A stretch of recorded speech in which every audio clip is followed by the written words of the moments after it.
time for Easter? Ooh, we'll see. I'm going to run a countdown thingy.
Oh, yeah.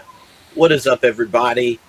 This is Tripp, and today on the Theology Nerd Throwdown, Bo and I have guests. That's right. I'm going to hit one of these buttons, but I don't know what they do. Oh, that was a menu button. Never mind. Yeah, I'm getting some crazy feedback. It might be my computer overheating. I'm having real tech problems today. Real static. All right, I'm going to mute you, and then we'll see. Or wait, can I mute you? Why won't you mute? Jesus. It looks like he froze. Oh, there he did. Oh, got it. Okay, it is his. Yeah, computer. that was it. Bo, do you want to tell us what you're going to do? Because I'm going to have to edit this part out. You know, we can just game plan, and then there'll be like the reset. All right, I'm just having major tech issues this morning, and my computer is overheating, and I'm not sure why. So I'm going to shut some things down. All right, don't worry. I can, I'll step up here, and I can try to read multiple parts if your computer dies on us, Bo. Though half the joy was putting words in your mouth. I appreciate that very much. Wow. Wow. All right. Personally excited that at least one person has been looking forward to this all week in the chat. Evan also is anticipating. He got out his iPad mini for this, which is an integral part of what's about to happen. Friends, if you were not on Theology Nerd Throwdown last week, we played a game that I thought was going to be fun. Of just taking the normal Hallmark Christmas movie, make a Mad Libs out of it, and get Bo to say stuff. And then people started joining in the chat. Then, your friendly neighborhood theologian that was also went theater school from middle school on, was just like, this is improv. And then moments later, that game extended for about an hour. And then we got off last Friday. I said, this is too exciting. Why am I going to get Josh Gilbert intros on time for the next month? Why am I going to return emails? I'm going to turn this game into a script. And the first draft was right around 40 pages. I cut it back. Oh boy. Yeah, this is the edit. Yeah, this is the edited version. There's some scenes that I didn't leave all the dialogue in.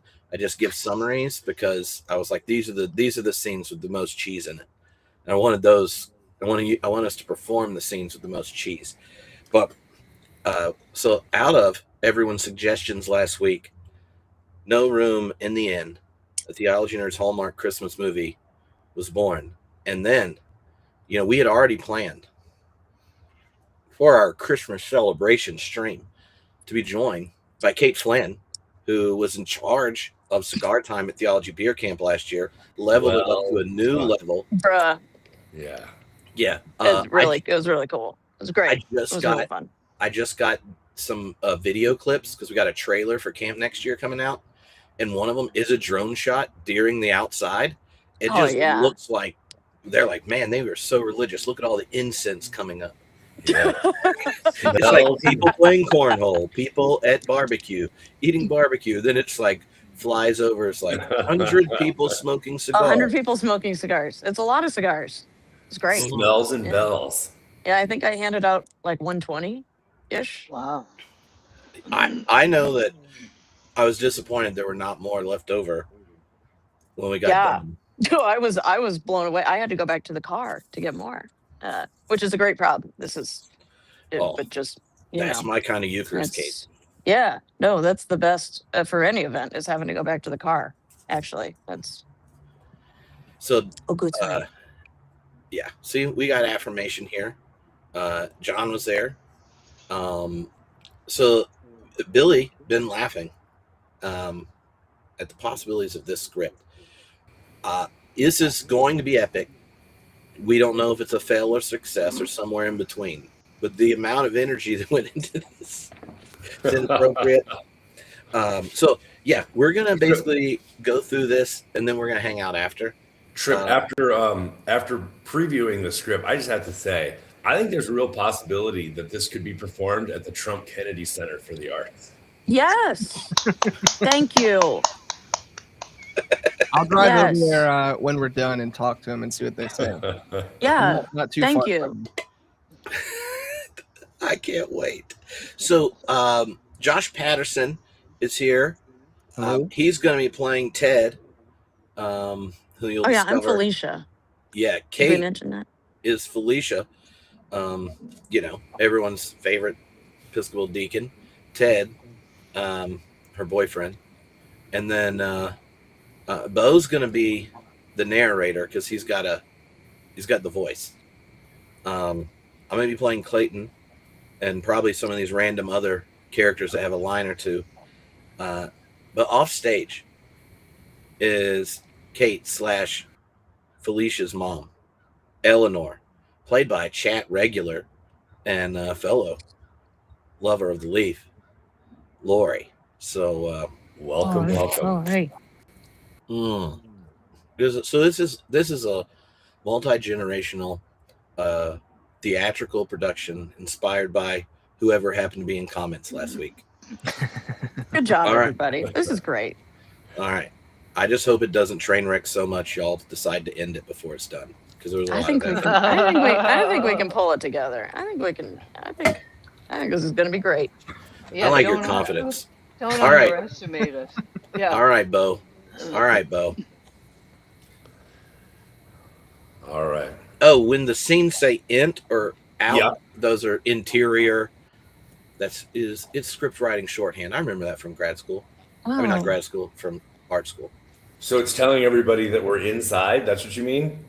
Yeah. So like when it says scene 1, the call, this is part of act 1. Interior, Felicia's office, St. Andrew's Episcopal Church. Yeah. All right. Vancouver during the day. Yeah. A small but warm clergy office. Books line the shelves, theology, pastoral care, and a few novels. A stole hangs on the coat rack. Christmas cards are taped haphazardly to a filing cabinet. Felicia sits at her desk, surrounded by chaos. Catalogs from Oriental Trading Company are spread everywhere. Post-it notes cover her computer monitor. A half-eaten sandwich sits forgotten on a napkin. She's on hold, phone pressed to her ear, drumming her fingers on the desk. Yes, I'm still here. I've been here for 45 minutes. She pulls the phone away from her ear and stares at it with barely contained fury. No, I understand it's not your fault personally. I'm just trying to understand how a shipment of nativity costumes, angel wings, and yes, I'm aware they're novelty items, how they're being held at the border because of tariffs when we ordered them from a company in Rhode Island. She listens. Her eye twitches. Oriental Trading Company is not actually, you know what? Never mind. What can we expect? Her cell phone buzzes on her desk. She glances at it. The screen reads, Mom. I need to call you back. She hangs up the phone and grabs her cell. Mom, hi, how are you doing? She tries to sound cheerful. She does not succeed. Felicia? Felicia, you sound stressed, honey. Is everything okay? Oh, everything's fine. Great. Wonderful. It's just, okay, no, it's a complete train wreck. We ordered all the supplies for the Christmas pageant back in September. And now they're stuck at the border because of these new tariffs. And I've been on hold with customs for most of the morning. And the pageant is in a week. And I have 47 children expecting to be shepherds and angels. And I have nothing for them to wear except bathrobes and. She catches herself, takes a breath. I'm sorry. You called me. How are you doing, Mom? A long pause on the other end.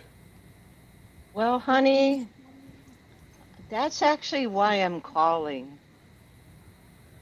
Felicia sits up straighter, something in her mother's voice. What's wrong? Now, I don't want you to worry. We're fine. Your father and I are both fine. Mom? There's been some fires out near the ridge. They're asking folks to evacuate as a precaution. What? When? Started yesterday. Moved faster than they expected with the wind.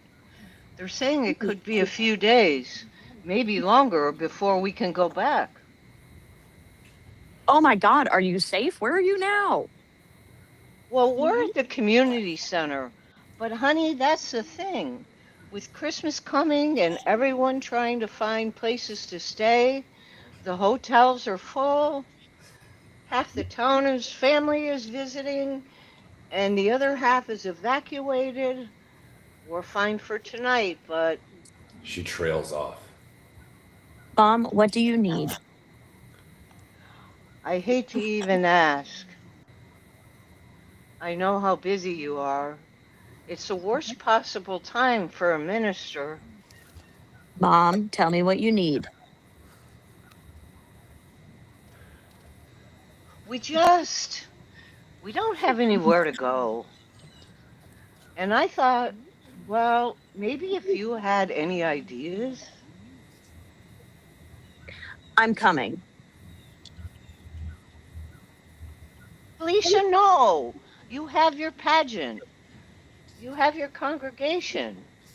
Mom, I'm coming. I'll figure out the pageant. I'll leave tomorrow morning. Honey, it's a 3-hour drive. You hate that drive. I don't hate it.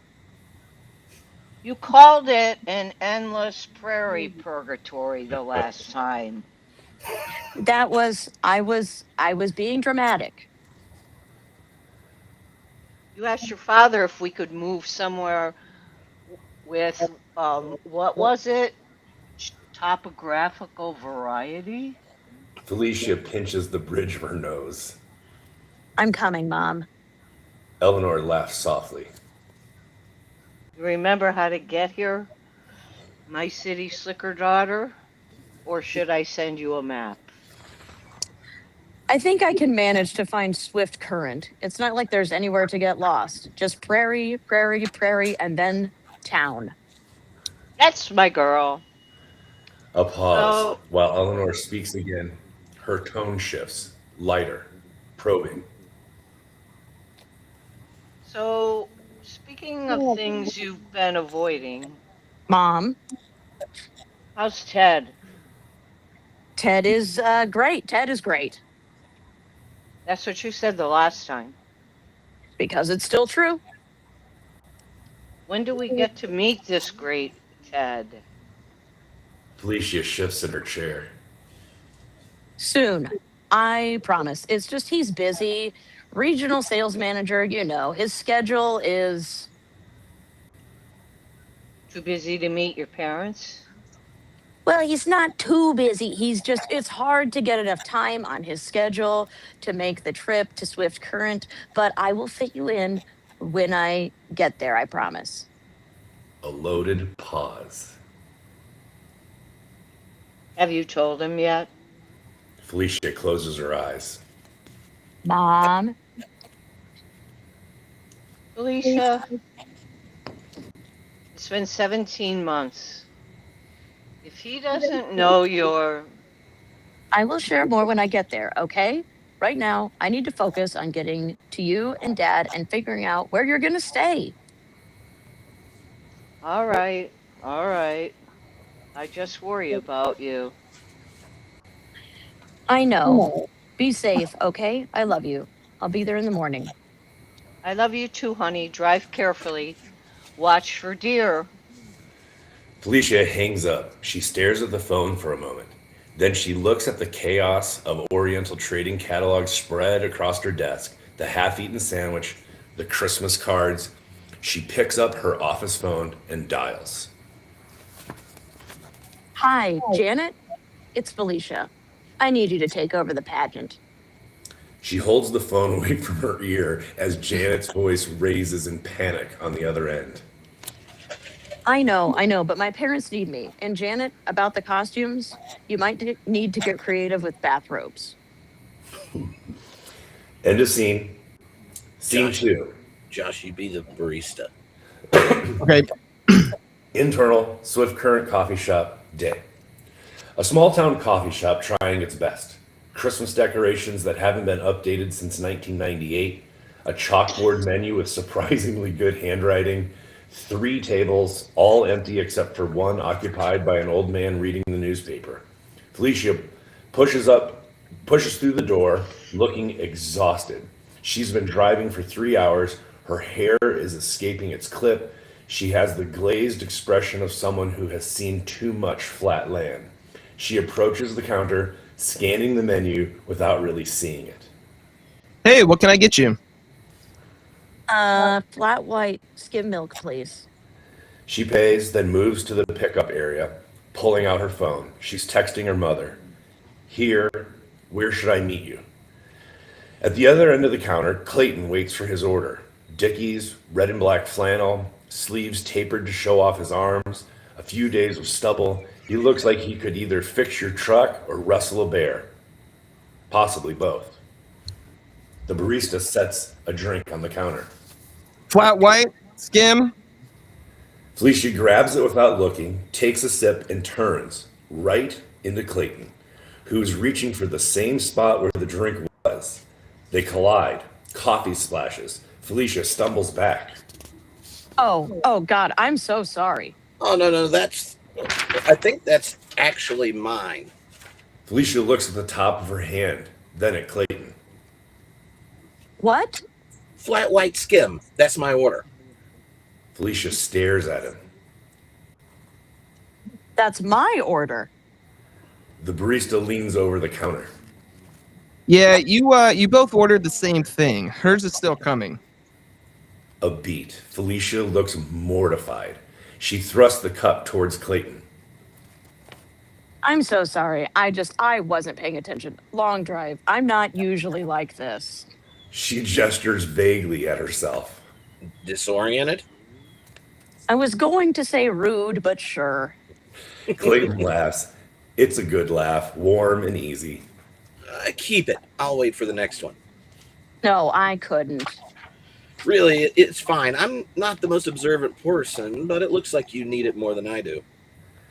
Felicia hesitates, then takes a sip. She closes her eyes and exhales her road weariness with a big My gosh, I've lost my parts. Sorry. Thank you. Seriously, I've been driving for 3 hours, and I think I saw the same grain elevator 4 times. Well, that's Saskatchewan. That's what Saskatchewan looks like. I know. I grew up here. I just forgot. The barista sets another flat white on the counter. Clayton takes it. You're from here. Swift Current, born and raised, escaped to Vancouver as soon as I could. She winces. That came out wrong. I didn't mean. Oh, no, I get it. Not everyone's built for small town life. Felicia slumps into her chair at one of the empty tables. Clayton hesitates, then sits across from her. So, what brings you back? Christmas with the family?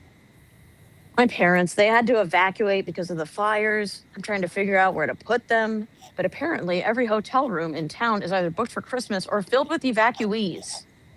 She rubs her temples.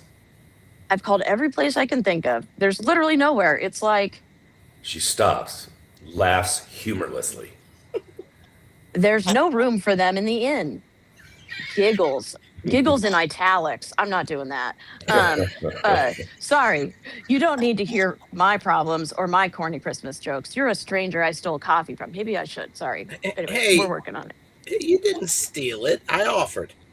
He takes a sip of his own drink, studying her. So, what are your parents' names? Felicia looks up, surprised. Eleanor and Gregory Martin. Clayton's face shifts, recognition. Eleanor and Gregory from First Lutheran. You know them? We're friends from church. Well, not like close friends, but my parents were super tight with them before they passed. Oh, I'm sorry. It was a few years ago now. He's quiet for a moment, then seems to come to a decision. Look, I have space. What? I have a workshop on my property. Not fancy. Actually, it's pretty rough, but there's room for cots. The heat works, running water. If your folks are stuck, they're welcome to it. Felicia stares at him. That's incredibly generous, but you don't even know me. Well, I do know your parents, and I know what it's like to need help and not want to ask for it. He pulls out his phone, an ancient flip phone that makes Felicia blink. Here, let me give you my number.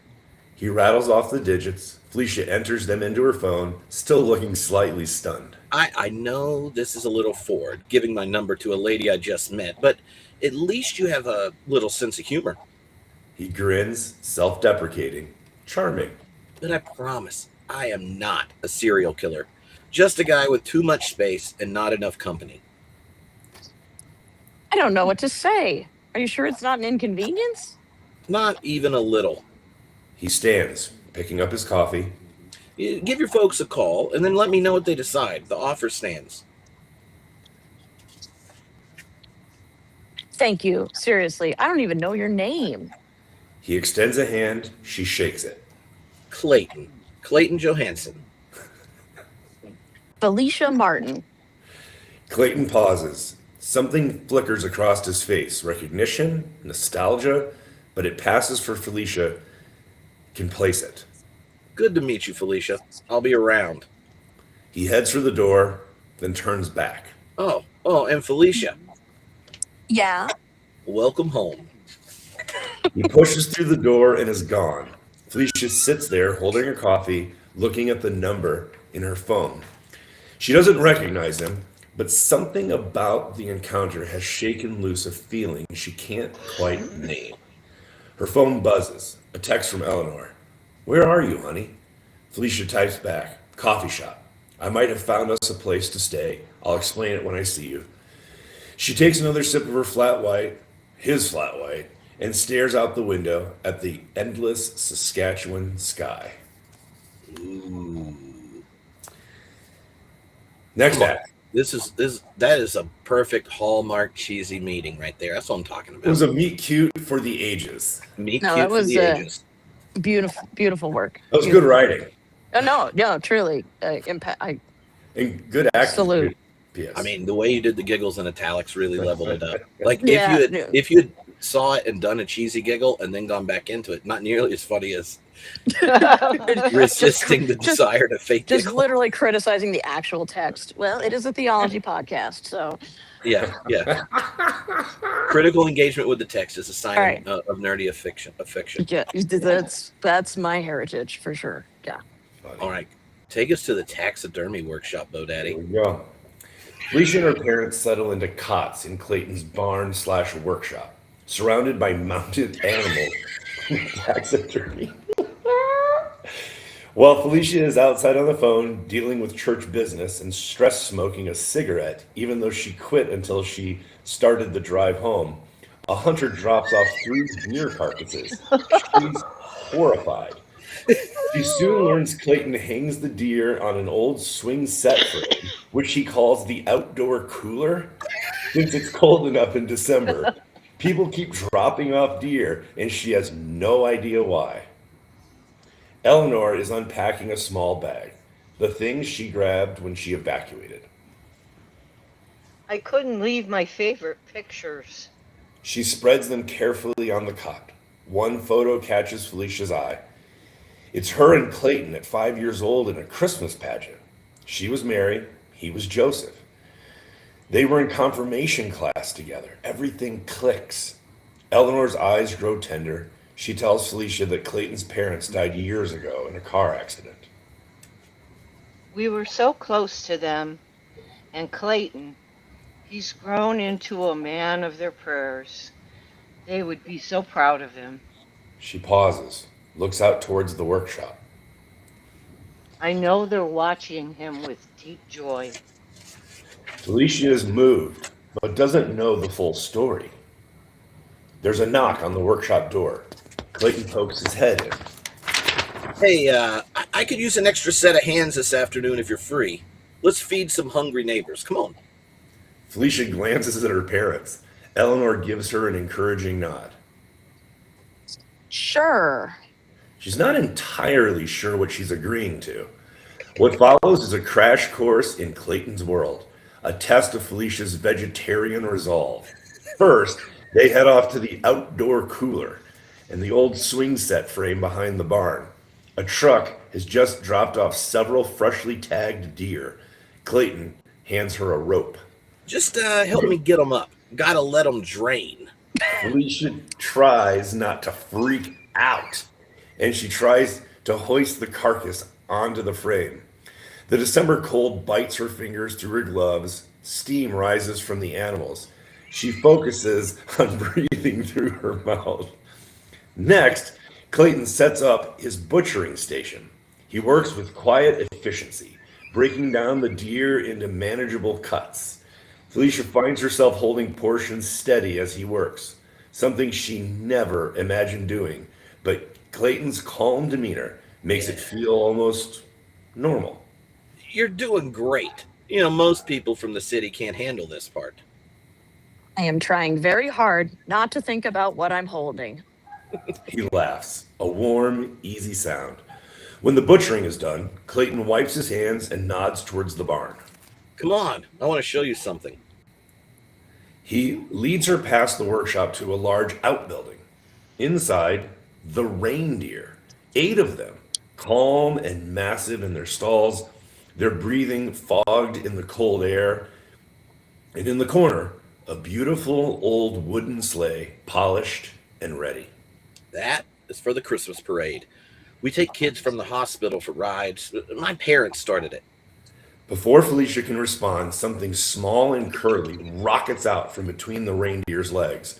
A 3-legged toy poodle launches himself at Clayton, tail wagging furiously. This is Gretzky. Felicia stares. That's not what I expected. Oh, nobody expects him, but he runs this place, keeps the reindeer in line. How does a 3-legged toy poodle keep reindeer in line? Clayton shrugs. Gretzky doesn't go where the reindeer are. He goes where they're going to be. That is the best line, man. Felicia laughs despite herself. The reindeer shift nervously, keeping one eye on the tiny dog. Gretzky ignores them with magnificent confidence.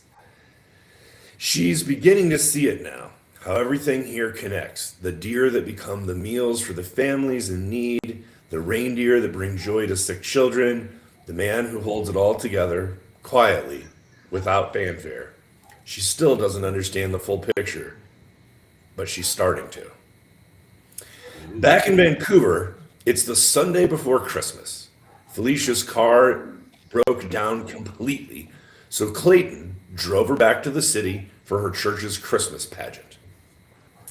Felicia climbs out of Clayton's beat-up pickup truck, her face flushed, not from the cold, but from the embarrassment of arriving in a vehicle sporting a gun rack and an iPod mini dock. She was surprised to spot Ted waiting by the church entrance, looking sharp in his coat, checking his notifications. Panicked, she rushes to intercept him before he can look too closely at the hunky taxidermist behind the wheel. Ted, I can't believe you're here. Look, please don't look at the truck.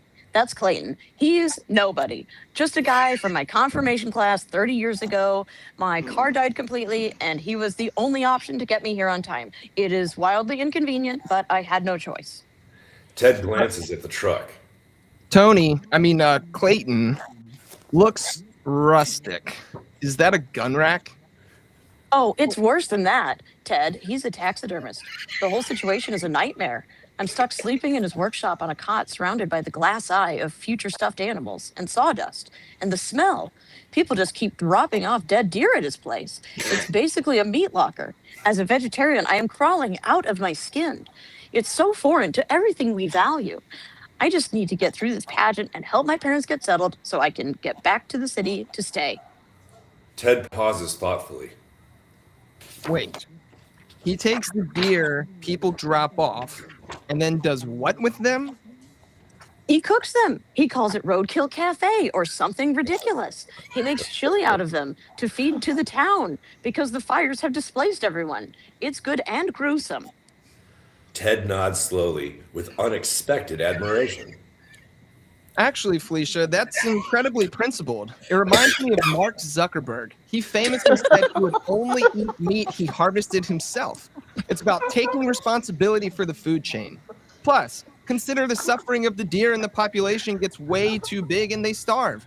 Without the presence of predators, hunting is an essential part of ecosystem maintenance, even if it's a bit primitive.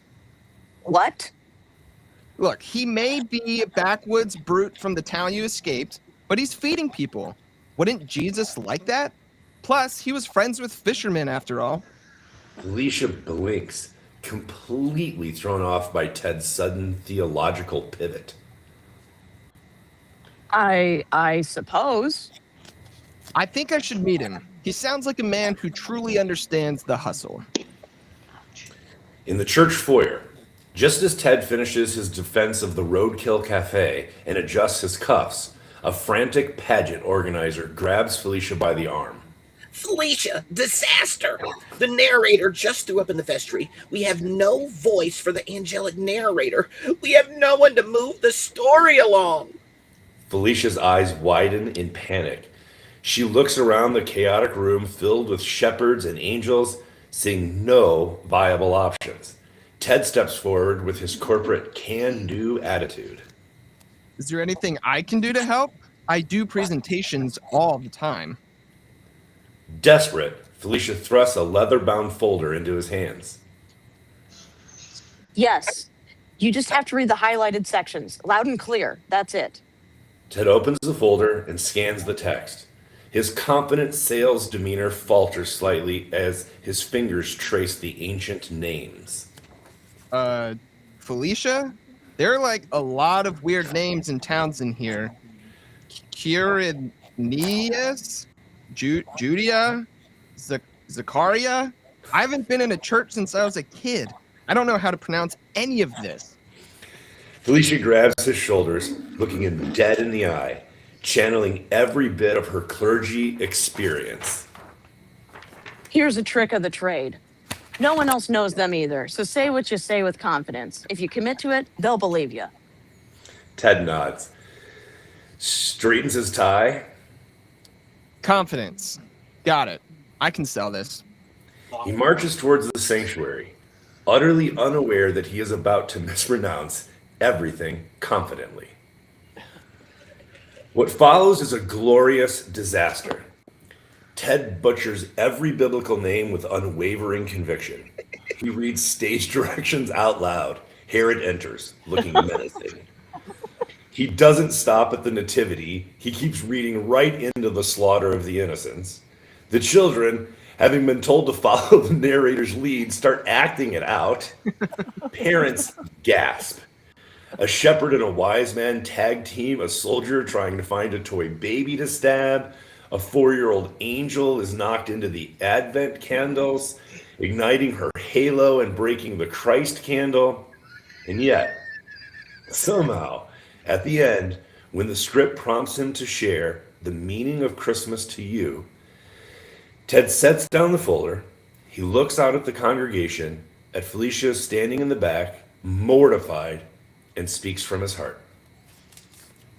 You know, Felicia has been inviting me to church for the last year.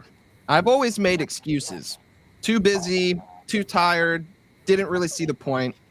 But being here tonight and watching all of this, seeing the way she cares about all of you, the way she gives herself to this community, I think the meaning of Christmas is learning how to make space for other people in your life, even when it's inconvenient, even when it doesn't fit your schedule. The congregation is silent. Felicia's eyes fill with tears. For the first time, she feels truly seen by him. After the service, Ted catches up with Felicia in the hallway, still riding high from his performance. That was incredible. I had no idea church could be so dynamic. You should have told me you were running the show. The collar looks cute on you.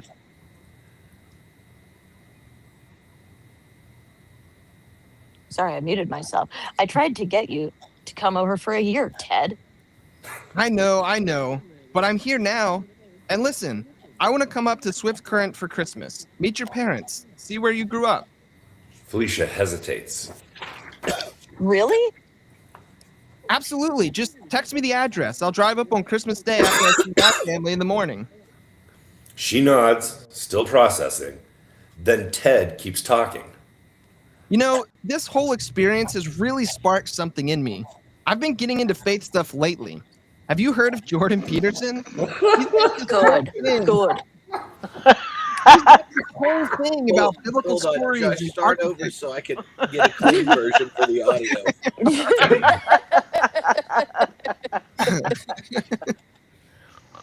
All right. You know, this Oh, whole my God. experience has really sparked something in me. I've really been getting into this faith stuff lately. Have you ever heard of Jordan Peterson? He's got this like whole thing about biblical stories and archetypes. It's really fascinating. And did you know Russell Brand, like the comedian, he became a Christian. He challenged everyone on TikTok to make their heart into a manger so Jesus could be born in it. Like, let Jesus grow in you and take a stand against all the darkness growing in the world, or something like that. Felicia's face freezes. And I've been thinking, I didn't even know women could be pastors. Is that like a Christian thing, like officially? Yes, Ted, it's a Christian thing. Huh. Well, that's interesting. Cool. I guess I'll have to look into that. He checks his watch, his smartwatch naturally, and glances at a notification. I should run, but this was great. Like, really great. Don't forget to send me the address. He kisses her cheek and strides off, already typing something on his phone. Felicia stands alone in the hallway, heart sinking. For a moment, he saw her, and then, just as quickly, he didn't. Act 3, the drive Hang back. on. Give me like 2 minutes. I need to change locations. So quick pause for me. 1 second. Okay. That's what It's perfect because it's a moving scene, so it works perfectly. Yeah, we gotta go get in the car in my really cool truck with my iPod Mini dock. with the reindeer. You're towing a farm trailer with the reindeer, but it's packed with all your family stuff, so I don't know where we're all gonna sit. We have to ride in the back with the reindeer. Look, it's a community building experience. Well, yeah. Bo, It's Hey, I just want to acknowledge that I see your sweatshirt. it's Canadian. I knew what you were doing. Myron Pinner gave it to me when he came to visit, and so I was like, "Oh, I'll put on my Roots hoodie." Your Canadian gear. Canadian gear makes me like that's I'm in character. I was gonna say what's it called? Method acting. Yeah. Yes. I was hanging deer last night in my meat locker.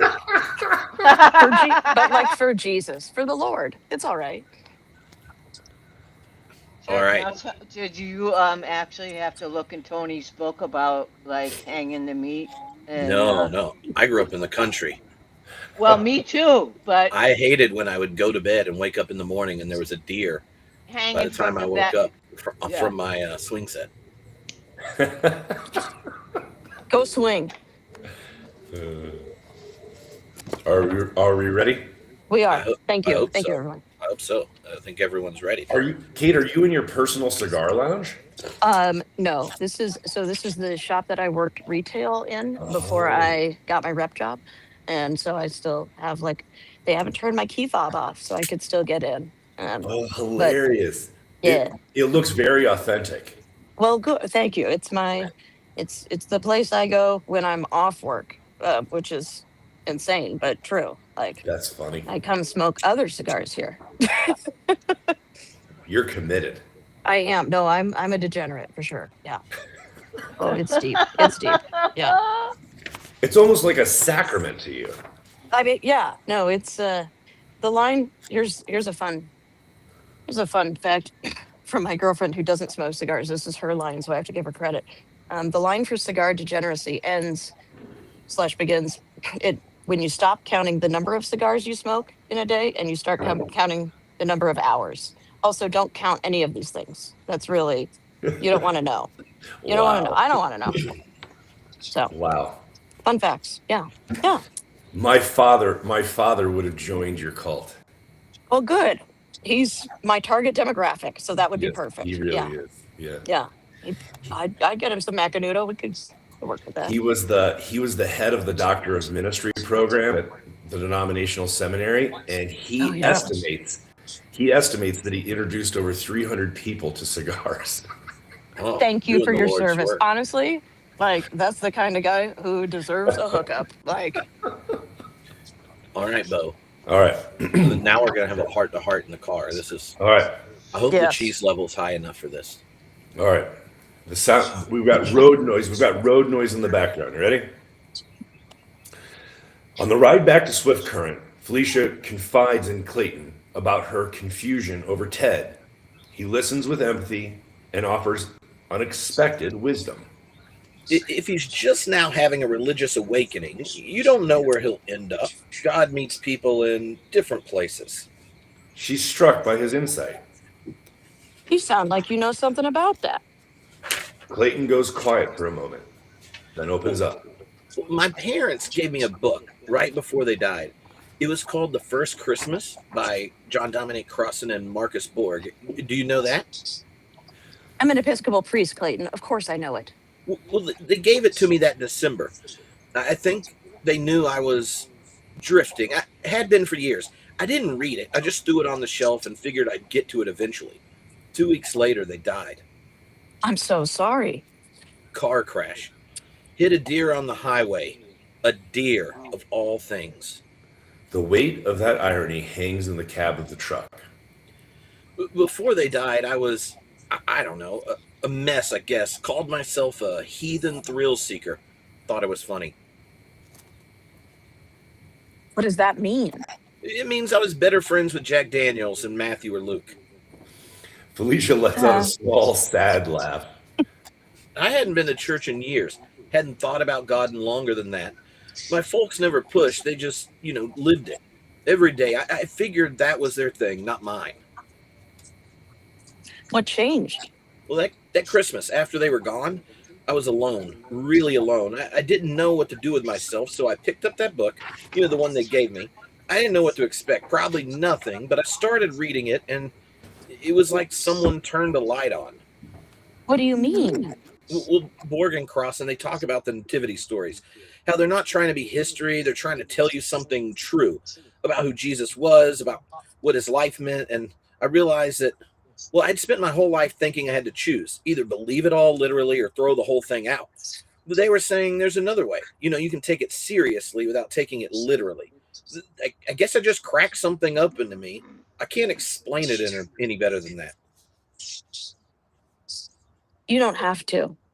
I went to their funeral at our church, the one we grew up in, you and me, our families and such, and I thought I was just going to say goodbye, but I just kept going back.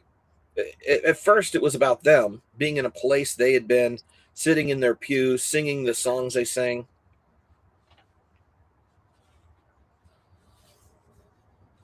You're on mute, Kate. Oh, sorry. I did that. Sorry. Sorry. Sorry, and I lost my spot. Shit. Clayton singing. Oh, and then is your line. Oh, sorry. Ooh. And then, right, that's the whole line. And then. And then it became mine. The truck passes a sign. Swift current, 180 kilometers. My folks started a lot of things when they retired. The reindeer farm, Christmas parade with the kids from the hospital, and the Roadkill Cafe. That's why people keep dropping off the deer. Yeah, Mom called it Dignity Chili. The whole town knew. You bring your deer to the Johansons, they'll turn it into meals for folks who need it. When they died, I figured it would all just stop, but I couldn't let that happen. So you took it over. I called up Otis. He used to help them out, and asked if he'd keep doing it with me. He said yes, and I just kept going. The reindeer, parade, cafe, all of it. That's why you do all of this. At first, it was about honoring them, keeping their memory alive, but somewhere along the way. Oh my gosh. You found what they had. Yeah, I found the joy in it, the same joy they had. I didn't expect that. I read that book every Christmas. I read the book every Christmas now. Borg's book. I sit down the week before Christmas and I read the whole thing. It keeps them close. Felicia wipes her tears with the back of her hand. My mom said something about you when she showed me that old photo of us from the pageant. She kept that? She grabbed it when they evacuated. One of the only things she took. She said, "You've become the man of your parents' prayers, that they'd be so proud of you, that she knows they're watching over you with deep joy." Clayton doesn't say anything. His eyes are fixed on the road, but his jaw is tight. I didn't understand what she meant. Not really. I do now. Clayton's phone rings. He flips it open. It's Otis, but Felicia can't make out what he's saying. Clayton just nods, says okay, sounds good, I'll ask her, and see you there. Hey, thanks for listening, Felicia. Sorry to unload on you like that. I'm not usually the sharing type. No problem. Listening is part of my job description. Singing is too, right? That was Otis. A bunch of the old church kids are meeting up at the Green Dragon for karaoke. I'm sure they'll be pumped to see you again. Karaoke night. Clayton takes Felicia to the local Tolkien-themed dive bar, the Green Dragon, for karaoke night. The place is packed with people she hasn't seen in years. Faces from high school, from confirmation class, from the life she left behind. She squeezes into a booth, joining what seems to be a regular group of karaoke all-stars. I can't believe everyone's here. And Clayton, he doesn't seem much like the Clayton I remember. Jenny, an old friend, laughs and slides into the booth next to her. Oh, he's not. Trust me. Clayton's flip phone buzzes. He glances at it, frowns. Sorry, I got to run out for like 30 minutes. Randy's got himself in a predicament again. He's out the door before Felicia can ask. Randy? Who's Randy? Jenny smiles. The confirmation kid. The what? Randy's this teenager. Awkward, angry, doesn't really fit anywhere. His mom works double shifts, so he's on his own a lot. Clayton's began picking him up every Sunday for church about 3 years now. Drives him to confirmation class, takes him hunting, taught him to drive. The kids had it rough, but Clayton just shows up every week, no matter what. Felicia is quiet for a moment. I had no idea. Liam, another old friend, leans in from across the table. Josh, you be Liam. Yeah, that's kind of Clayton's thing now. You remember my wedding? I couldn't make it back for that. I'm still sorry about that. Don't be. But here's the thing. We couldn't afford a caterer, like, at all. Clayton processed and smoked enough venison to feed 200 people. Did the whole thing himself. When I asked what I could do to repay him, you know what he said? Felicia shakes her head. He said, Save me a dance with the bride and name your first kid after my mom. So now I've got a daughter named Margaret who thinks Uncle Clayton hung the moon. Felicia feels the tears threatening. He told me a little bit about what changed him. After his parents died, Otis, who's been nursing a beer quietly at the end of the booth, looks up.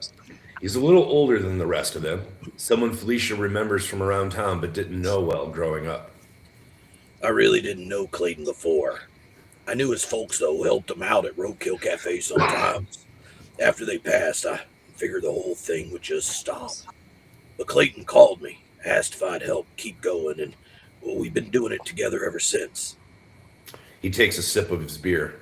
Last week, I was driving past the cemetery on a Wednesday afternoon, random Wednesday and all, middle of the day, and there's Clayton, just sitting by his parents' headstone, reading out loud.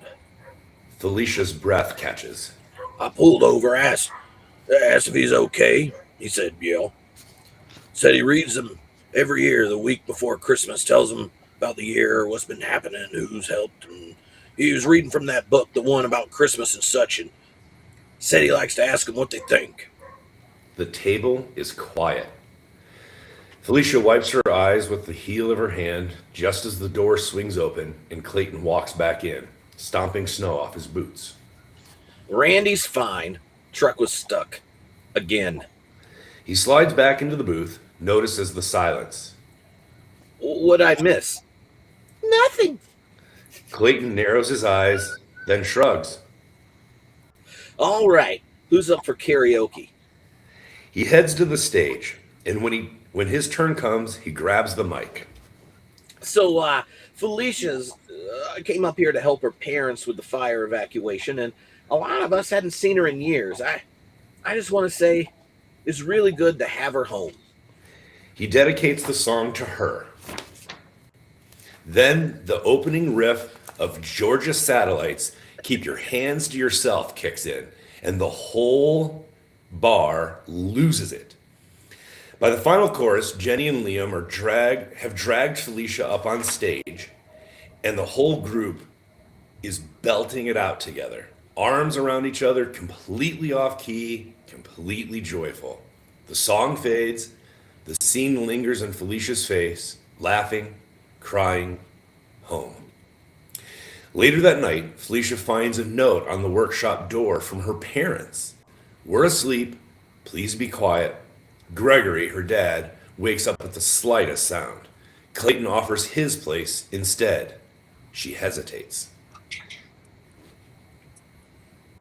that would be like pre-milking a cow. He grins. It's all good. I can keep my hands to myself. She pauses, then says quietly, What if I don't want to? They share a forbidden kiss under the December sky. During the town Christmas parade, where Felicia helps Clayton serve venison chili, Eleanor pulls her aside. I've never seen you so happy. Felicia confesses everything. Ted, Clayton, the confusion. If you love him, I'd love to meet him. But we don't know which him Felicia is thinking about. Scene 4. Felicia is helping Clayton hang freshly dropped off deer at the old swing set frame. The December cold bites. Steam rises from the carcass.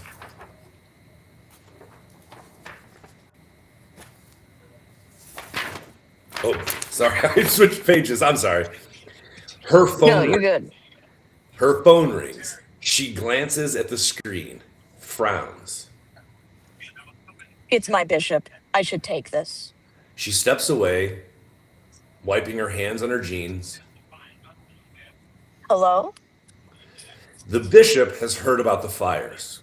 The denomination is launching a major rebuilding effort for the affected communities in the region. And they need someone to run it. Someone with roots in Swift Current. Someone who understands the area and the people. We'd like you to take the lead, Felicia. It would mean relocating, but your gifts are exactly what this works needs. Felicia is silent. She looks back at Clayton, who's watching her from the swing set, curious, but giving her space. That's incredible. Can I have some time to think about it? Of course, but we need to know by the new year. She hangs up, stands there in the snow, processing. Clayton walks over. Everything okay? The bishop just offered me a job here in Swift Current, leading the rebuilding effort after the fires. That's amazing, Felicia. It would mean moving back. They both feel the weight of what that could mean. What are you going to do? I don't know. I have to talk to Ted, figure out where we are, what we are. Clayton nods slowly, masking whatever he's feeling. Yeah, of course. Later, Felicia sits on her coat in the workshop. Phone in hand, Eleanor and Gregory are out. She's alone. She dials. Hey, I was just about to call you. Are we still on for tomorrow? Ted, we need to talk. Uh-oh. Well, that doesn't sound good. I got a job offer here in Swift Current. It's a big opportunity, leading the denomination's rebuilding project after the fires. Wait, you're thinking of moving to there? I'm considering it, but I wanted to talk to you first. See what you thought? See if we could figure something out? Felicia, I'm not moving to the middle of nowhere. My career is here. I'm not asking you to move. I'm asking if we could make it work. Long distance, at least to start. I'm sure the rebuild won't last forever. Another long pause. Can I be honest with you? Please. This whole week has been a lot. The church stuff, finding out you're basically a priest. A deacon? Right, a deacon. And I've been doing some reading, some thinking, and I don't know how comfortable I am dating a female priest. Felicia closes her eyes. It's Deacon, Ted. You know what I mean. It's just, I've been learning about traditional values, about how things are supposed to be, and I think maybe we want different things. Maybe we do. I'm sorry. I really am. I think you're great. I need someone who fits better with where I'm heading. Goodbye, Ted. She hangs up, but before he can respond, she sits there for a long moment, staring at the phone. Then she sets it down carefully on the cot. She doesn't cry, not yet. The workshop door opens. Eleanor bustles in, wiping her hands on the dish towel. Felicia, honey, when should we expect our honored guest? I want to make sure the vegetarian lasagna comes out at the right time. Felicia looks up at her mother. Her face is blank, the kind of blank that comes right before everything falls apart. I need to check on that. Check on what? The timing. I need to check on the timing. She's already standing, already moving towards the door. Felicia, is everything okay? I'll be right back. She is out the door before Eleanor can finish. Felicia stumbles out into the cold December air. The sun is low, casting everything in pale winter light. Steam rises from her breath. She makes it about 10 steps before her face crumples. She bends over, hands on her knees, and starts to cry. Ugly, gasping sobs she's been holding back since the phone call. After a moment, she straightens, wipes her face with her sleeve, reaches into her coat pocket, and pulls out a pack of cigarettes. She taps one out, raises it to her lips, flicks the lighter, then stops. She looks at the cigarette, looks at the lighter, Something shifts in her expression. She puts the cigarette back in the pack, shoves the pack deep into her pocket. She looks around the property, searching. Clayton? No answer. She walks towards the workshop, the outdoor cooler, the barn. Clayton! Nothing. She's moving faster now. Not quite running, but urgent. She checks behind the wood pile, near the truck, by the swing set where the deer hang. Empty. Oh. Where are you? She stops, realizes something. Why am I looking for him? She stands still in the snow, breathing hard, the question catching up to her. Ted just broke up with her. She should be devastated. She should be inside, crying to her mother, eating ice cream, doing whatever people do when relationships end. Instead, she's outside in the freezing cold, frantically searching for a taxidermist. Oh, no. She starts walking again, faster now. She pushes open the door to the reindeer barn. The reindeer look up at her, calm and unconcerned, but something's missing. Felicia scans the space, the sleigh, the hay, the stalls. No Gretzky. Where's the dog? Gretzky? She stands there for a moment, thinking. Then her face changes. She knows. She looks at Clayton's truck, still parked by the barn. He didn't drive. Neither will she. Felicia walks through the town. The Christmas lights are coming on in the windows. Families are gathering inside the warm houses. She passes all of it, moving with purpose. Her boots crunch in the snow. Her breath clouds in front of her. With every step, she's thinking. I could have called someone. Could have asked my parents. Could have waited for him to come back. She passes the coffee shop where they first met, the one where she grabbed his flat white with skimmed milk. But I didn't want to wait. I needed to find him. Right now, this minute. She turns down a side street. The church steeple is visible in the distance. Why? She walks faster. Because when Ted said those words, I'm not comfortable dating a female priest, I wasn't devastated. The cemetery comes into view. She can see a figure sitting among the headstones. I was relieved.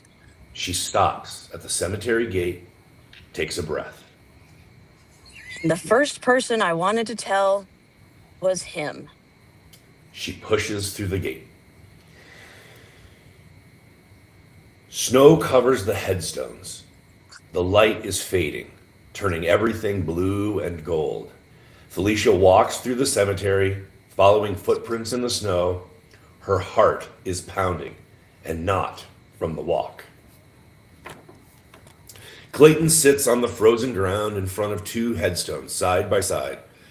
Margaret Johansson, Harold Johansson. Gretzky is curled up in his lap, 3 legs tucked beneath him. In Clayton's hands, a worn paperback copy of The First Christmas by Crossan and Borg.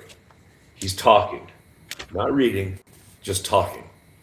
Felicia stops behind a tree, close enough to hear. She knows she shouldn't listen. She listens anyway. And then she showed up at the coffee shop, same drink and everything. Can you believe that? A flat white with skim. I mean, what are the odds? She didn't recognize me at first. I recognized, though, her immediately. She looks exactly the same. Well, not exactly. We're older now, but her eyes, that laugh, same Felicia. He scratches Gretzky behind the ears. She's been staying at the workshop. Her and her folks, you remember Eleanor and Gregory, they had to evacuate because of the fires. I've been trying to be helpful, useful, not too weird about it. He lets out a long breath. But Mom, Dad, I have to be honest with you. I think I'm in love with her. Behind the tree, Felicia's hand goes to her mouth. I know it's crazy. We were kids last time we really knew each other, but being around her this week, seeing who she's become, she's a deacon, Mom, an actual ordained minister. Can you imagine that? Little Felicia from confirmation class? She's extraordinary. She's kind and funny and actually helped me butcher deer even though she's a vegetarian. She didn't complain once. Well, she complained a little, but still did it. He's quiet for a moment. The thing is, she's got someone. This guy named Ted, he seems pretty cool. Sharp dresser, successful. He came to her church pageant and everything, gave this whole speech about making space for people, so that's that. He looks down at the book in his hands. I'm not asking for anything crazy, Mom. I'm just asking, put in a word with the big guy, would you? Like, ask him to send someone like her my way someday. Someone with the same light. I'd even take a vegetarian. Gretzky's ears perk up suddenly. He turns his head towards the tree. Felicia tries to step back, but her boots crunch in the snow. Cough. Clayton turns. Their eyes meet. A long, pregnant pause. Neither of them moves. Neither of them breathes. The snow falls softly around them. Finally. What if she's okay eating meat? Clayton stares at her. As long as it doesn't come from a factory farm, I mean. After all, Jesus ate fish with his disciples. And if they reintroduced wolves into the ecosystem, it would put Gretzky on the menu. So really, you're doing important conservation work. Clayton slowly rises to his feet. Gretzky hops down and sits in the snow, watching. How long have you been standing there? Long enough. Felicia, Ted broke up with me. What? He said he wasn't comfortable dating a female priest. I guess Jordan Peterson has opinions about that. I'm sorry. I'm not. She's standing right in front of him now, close enough to see the tears frozen on his cheeks, close enough to count the snowflakes in his hair. I walked here, through the whole town in the snow because I needed to find you. I didn't even think about it. I just had to. You walked? I checked the workshop, the barn, the outdoor cooler, and then I noticed Gretzky was missing, and I thought, there's only one place he could be. Oh, well, you know me pretty well for someone who just got reacquainted. I'm a fast learner. They stand there, inches apart, the weight of everything unsaid hanging between them. Then Felicia reaches up and puts her hand on his cheek. Hi. Hi. He pulls her into his arms. They hold each other for a long moment. Two people who have finally found their way home. When they pull apart, Clayton keeps his hands on her shoulders. He turns slightly towards the headstones. Mom, I gotta hand it to you. You got God to answer that one fast. Felicia laughs, a real laugh, bright and clear in the cold air. When you're done here, I would love for you to join my family and me for Christmas dinner. Yeah? My parents are really excited to meet my new boyfriend. Clayton's eyebrows shoot up. It feels like it's getting serious, so I'd hate to disappoint them. Is that so? Fair warning, though, they had to evacuate their home because of the fires. So they've taken over the kitchen of a childhood friend. Sounds complicated. He's a bit rough around the edges, but after you get to know him, he's not that bad. He's good looking. He has a full-time job. He even reads Borg and Crossan. The whole meme. The whole mean. I just hope he's not scared of a woman in a collar. She takes his hand. Because I have a bit of a crush on this answered prayer. Clayton squeezes her hand. For a moment, he can't speak. Then, I'm not scared. he turns back to the graves one last time. I'll be back to finish reading to you, but right now I've got somewhere to be. Gretzky barks once, sharp and decisive, then bounds through the snow towards the cemetery gate. I think that's our cue. She starts walking, still holding Clayton's hand. He falls into step behind her. For the record, I'm glad Ted turned out to be an idiot. Me too. They make it back to the workshop, hand in hand. Christmas lights glow softly from inside. Through the window, we can see Eleanor moving around, setting the table. Gretzky hops up ahead of them towards the door. Felicia looks at Clayton. Clayton looks at Felicia. She knocks. The door opens. Eleanor and Gregory stand in the doorway, warm light spilling out around them. Eleanor takes one look at Felicia's face, then at Clayton beside her, their hands intertwined, and her eyes filled with tears. She doesn't need to ask. She already knows. Gregory puts his arm around his wife. Welcome home. She pulls them inside. The four of them gather around a small table Eleanor has set. Mismatched chairs, borrowed plates, Christmas lights reflecting off the glass eyes of a dozen mounted animals.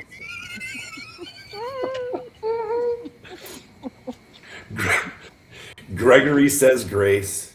Eleanor passes the vegetarian lasagna. Clayton catches Felicia's eye across the table and smiles.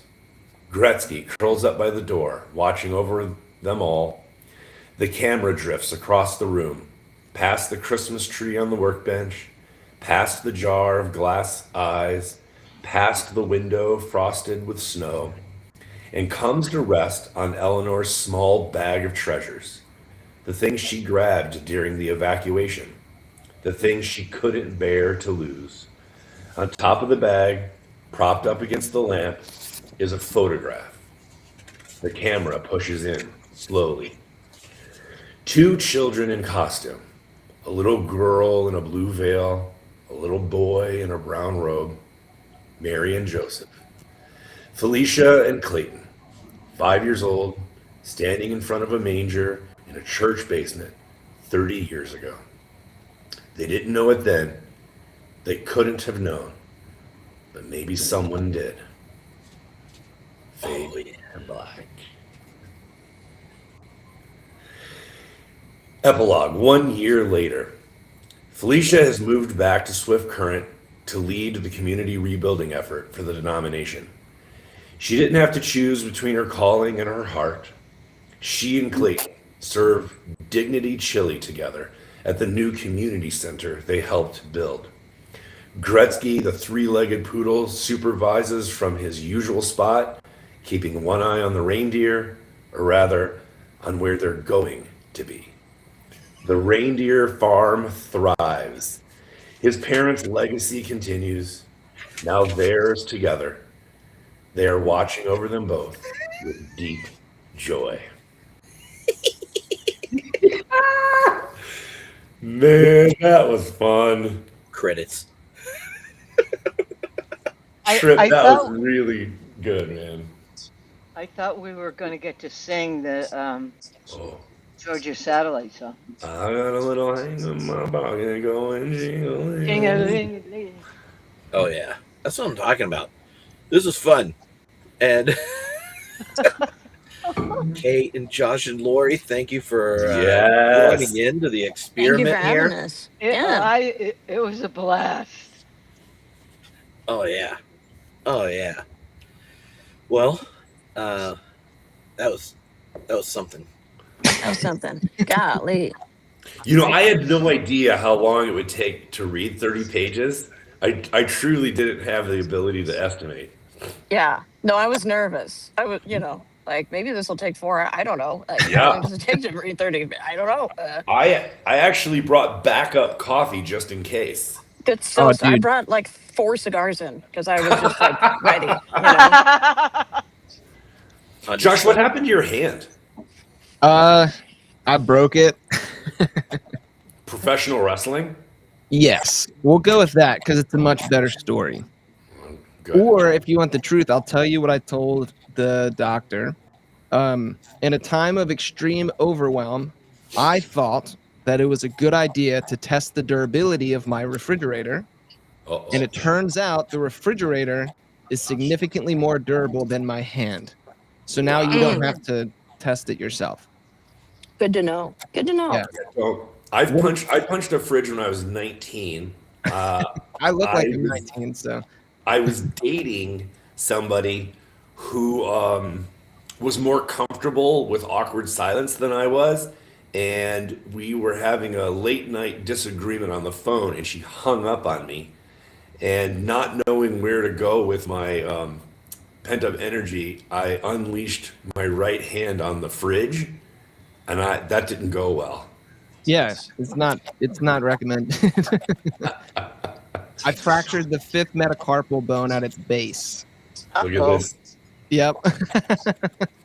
Here you go. Well, now I have the real important question for Kate. Yes. Kate, have you made a decision as to your nominee for the cigar of the year in of the two guys' options? Well, I haven't smoked them all yet, but that Gold Star, that United Gold Star, was really good. I haven't smoked United; they're not in the Midwest as much, so. But that was delightful. That was really good. Oh yeah, yeah. Well, I've smoked through 2 of them, and I really like the Gold Star, but I've smoked so much McAuliffe Purple this year. So have I. I was like, well, I know what that one is. It's great. It's that in between these light and medium cigar, which is a rare echelon and delightful. McAuliffe puts out great stuff at a super competitive price point too. It helps being owned by a billionaire. But like, thanks for keeping the price low and like making this your, pet project. Appreciate it. Oh yeah.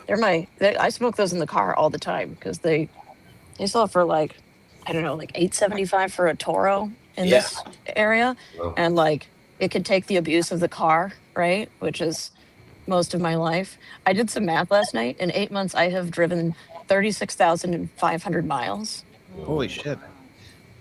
Like, that's the job. That's the, 108 nights in a Marriott, right? Like, that's the deal.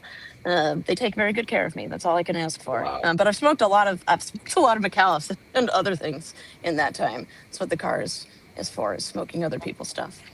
Understood. I also like the right new back. Padermo with the Yes, whatever the legacy, the shade grown. the Connecticut version of that really was a surprising, for me, a delight. I'm always on the hunt for like a really good Connecticut because like most of them taste the same to me. But that one really it's very good. It's very good. Oh yeah. Well, Espinosa's Knuckles Sandwich Connecticut is also really good, and it's like a Guy Fieri cigar. So I recognize how absurd that sounds, but like, no, it's really good. what are you talking about? He's got a great palate. Do you mean it's the Guy Fieri of cigars, or it's his cigar? No, it's his cigar. It's his line of cigars. Really? He is Yeah, such. Can I just say he's such an interesting person? Have you ever heard that comedian? Have you ever heard the comedian stick up for him? No. Oh my gosh! I'll send you a link. There's this comedian that says, "What is everyone's problem with Guy Fieri?" And then he just reads his resume of benevolence. And like, he's a really generous, kind person who helps out small businesses and all sorts of stuff. But I didn't know he had a cigar. Yeah, no, and he partnered with, I don't know, I guess we could qualify them as boutique. Espinosa is the brand he's partnered with, and it was one of those, like, I was instantly suspicious of the cigar because I think it started off at like $15, right? Oh, wow. for something that's a crossover with a celebrity. But I'll smoke it at least twice, right? I'll give it a fair crack, Nice. and then I'll be damned. Like that cigar is definitely the cigar I've smoked the most of quantity wise. Kate, just so you know, Tripp told me I'm supposed to keep my comments to a minimum because my favorite cigar company is Drew Estate. Well, that's and all right. No, that's a great favorite. What do you like to smoke from them? the acids. Okay, yeah. No, that's And- awesome. Well, I like them because they have the essential oil. The only other cigar I smoke is an Ashton. Oh, well, that's an unexpected transition. Okay. All right. Which You know, when you hang out with my father, you get to try all sorts of stuff. You're- And then you're- he got yeah. really into Cubans, but okay. I love the Yeah. Ashtons. So. No, that's great. That's awesome. And that is the end of my contribution. No, but that's more than most people. So you're doing great. No, this is good.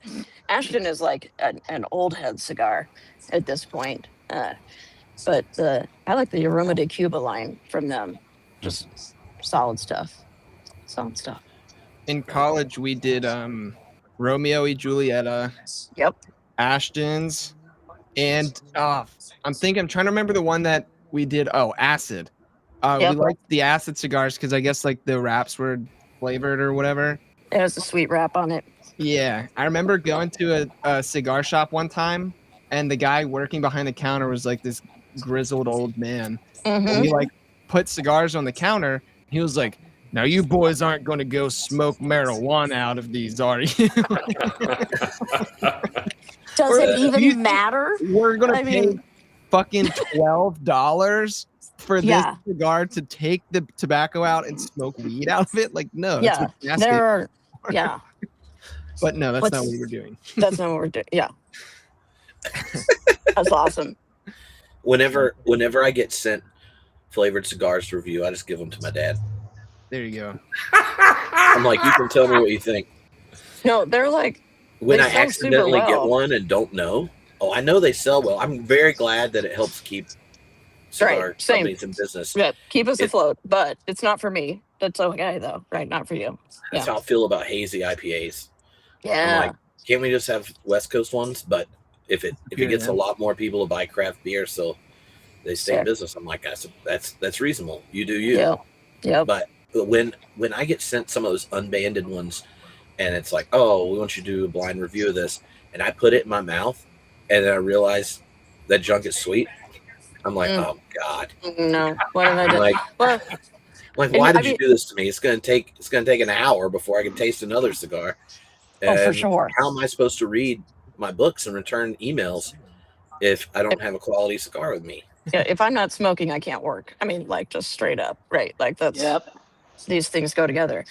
No, and like with Drew Estate, like their juggernaut brand now is Deadwood, right? The Yeah. Fat Bottom Betty, the Crazy Alice. Like Acid used to be the juggernaut. It's Deadwood now. So they do these like freestyle packs, which is a marketing genius, right? You send in some like unbanded cigars and some swag. It's like $40, right? But because Deadwood is such a juggernaut, they've been releasing new Deadwoods. Well, who buys these packs? It's nerds like Tripp and I, and we don't want to smoke a Deadwood. So there's this, tension between like what the nerds desire and what the general public smokes a lot of. Yeah, And these are different classes of things. that makes sense. All right, I have one more cigar question for Kate and Lori because I know they will have an answer for this. So, Christmas Eve night or Christmas Day, do you like when you're going for the incarnation celebration cigar? Like the infinitude of the divine has just given the divine itself to creation, and God with us, incarnating. You go, what is it like? I'm doing this for the Lord on His birthday. Cigar, because I have mine, and I've like managed to not smoke it for the last 2 months since a podcast listener sent it to me. I'm like already pumped. My go-to is Iraqi. Because It's a sure bet for me, and usually like a couple fingers of brandy or Ah, cognac, yeah. man, And I wish we were neighbors, Lori.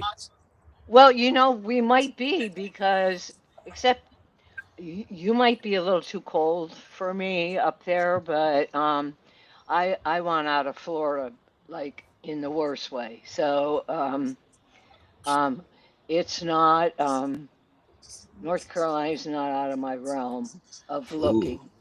So we I should be neighbors, but within and but we get a lot of work done. So mm-hmm. yeah, Yeah, I'm gonna try to get Josh to move here too. The Kate, but what's your he's Christmas in one? he's in South Oh, Carolina, isn't he? He's in Baltimore. Look Oh, at that. I oh, said it with a D, jeez. Josh. Yeah, well done. Working on it. um, probably like a Fuente shark and Yeho.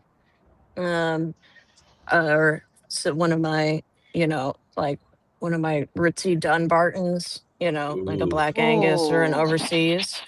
I also got the deep cut sampler, so maybe like Word of Saka could be a Christmas cigar, right? uh-huh. Um, I've got some old like Romacraft that I could break into. Like there's stuff that with age, broadleaf, right, Yeah. will change. So it'd be something from like my personal humidor that's been sitting there for 2 years, and Mm-hmm. it's like, how much time do I have, and what do I want to do?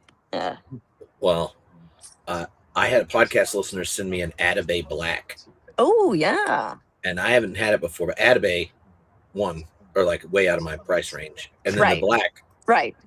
like had whatever a week or two it was on sale, and when someone sends you that, I'm just like, well, I would smoke it right now, but I gotta save it Right. for the Lord. Gotta save it for Jesus' birthday. Some of them yep. you gotta put in the cupboard for later. Yeah, for but sure.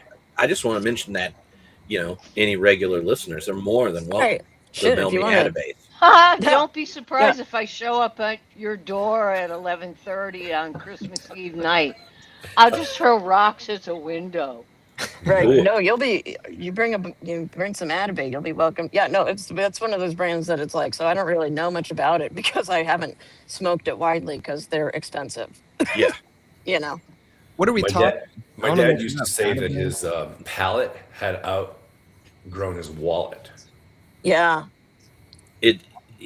Atabays are like for like between $30 and $50 depending on which one. I was gonna guess 40. Yeah. Yeah, and the Black, I don't even know what it was because I Right. just knew a limited edition Atabay I'm not getting because they don't normally Right. do Maduro wrappers, but he Nelson Alfonso, who makes it,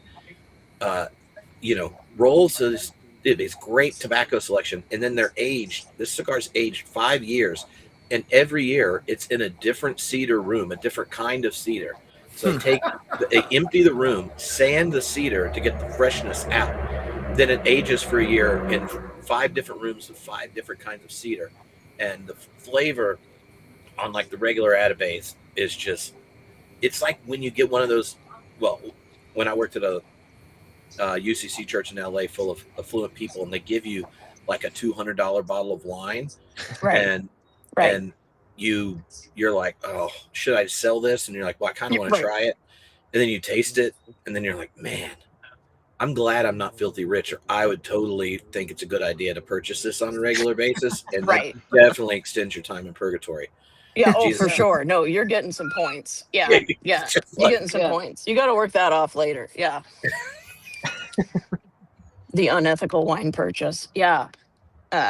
No, I try to keep it on the level. Now that I like make enough money, I, on my weekend will have like some Padron and some Placencia that tops out at around $30. But like those are for like the precious unaccountable hours of my week, right? Those are- that's a different. My buddy Jeff, who like runs this like poetry and prose night that I do at a local indie bookstore that also has a bar in it, which by the way is an awesome idea. Yes. Anyway, This is the most East Coast start to a story, by the way. Right? And a cigar shop in there too. right. But sweet. So anyway, Jeff was telling me that he had a friend who is rather affluent and gave him a box. When he opened it, it was 2 pears wrapped in gold leaf, and he said they're like some super rare pear wrapped in gold leaf. That the value of these 2 pears was $600. And Jeff was like, Jeez. "What do I do with this?" Yeah, right. This is a perishable item. Why did we do this? Can Pay you for your- give me $600 instead? Bro. Pay your college tuition. Yeah.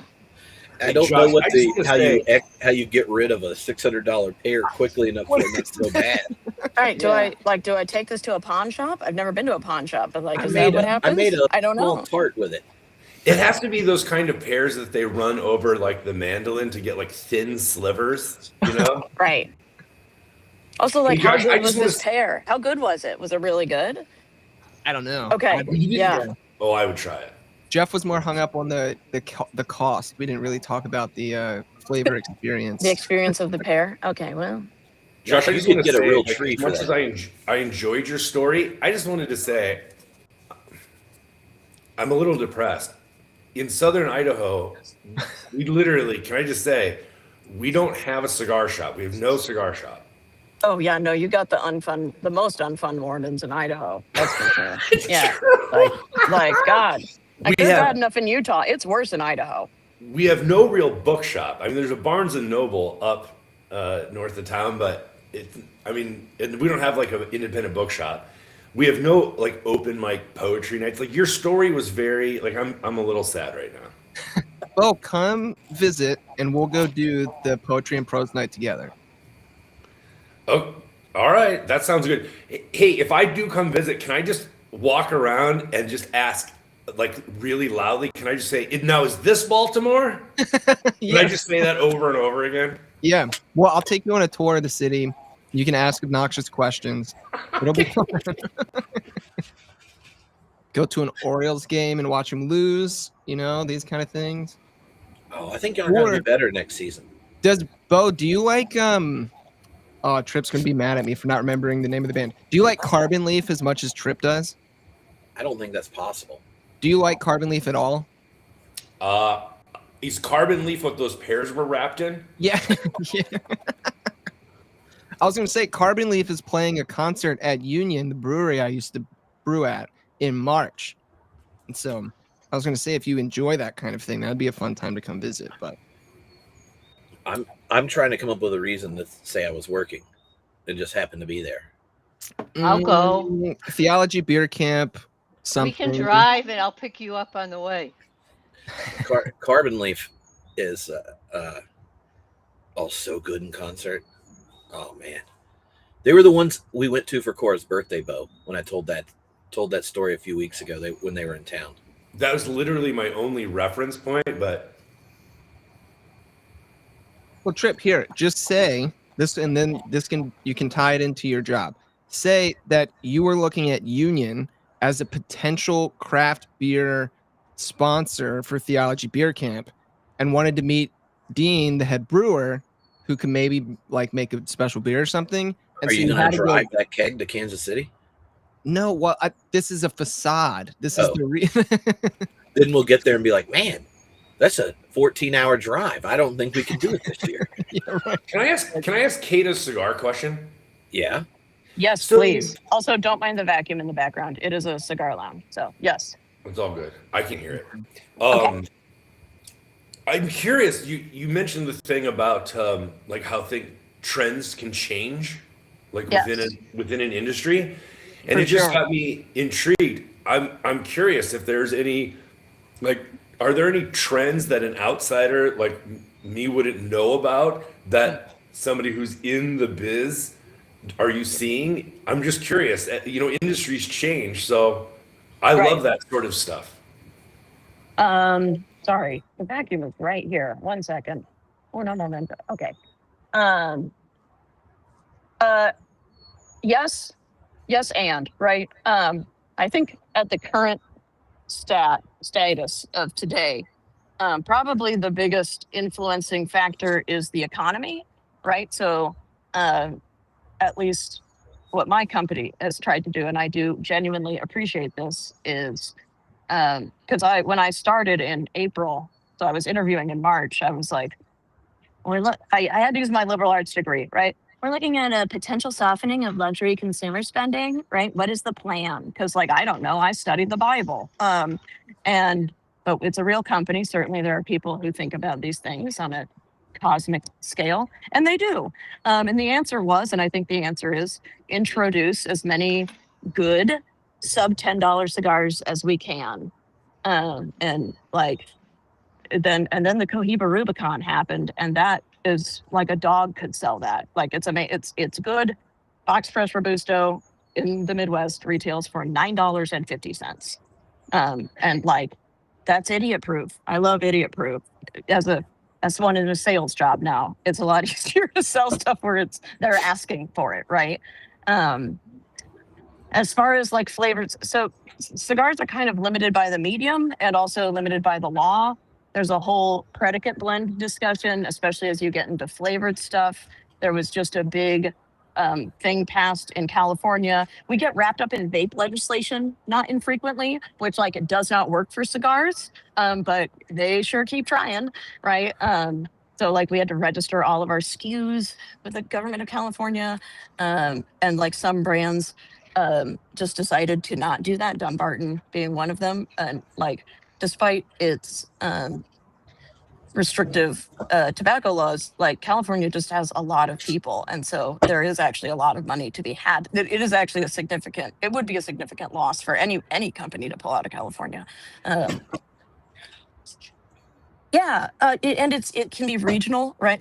Notoriously, Texas likes a larger ring gauge cigar than the Midwest, but also there's also what people in a cigar shop smoke, and then there's what the general public smokes, right? General public goes lighter, shorter, right? Cigar nerds tend to go darker, right? And they love a Toro, right? They love an hour and a half smoke.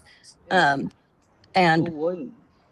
right. No, give me a Toro all day, every day. It's 50 cents more for 25% more cigar.